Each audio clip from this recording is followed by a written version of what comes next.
dhidi ya Dodoma, furaha kiasi gani, lakini pia mchezo ulikuwa mgumu kwa namna gani? Kwanza tunamshukuru Mwenyezi Mungu kwa matokeo haya ambayo tumeyapata.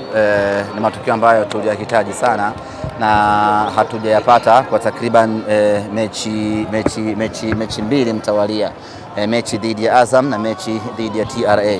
Kwa hiyo mashabiki wetu wakawa wamemisi ushindi kweli kweli.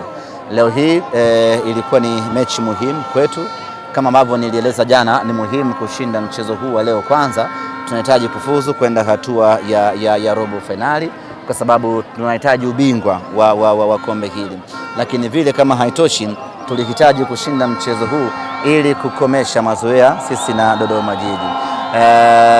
Dodoma Jiji tayari walikuwa wameshaanza kupata kiburi fulani hivi cha kujiamini ya kwamba wanatumudu na wanatuweza.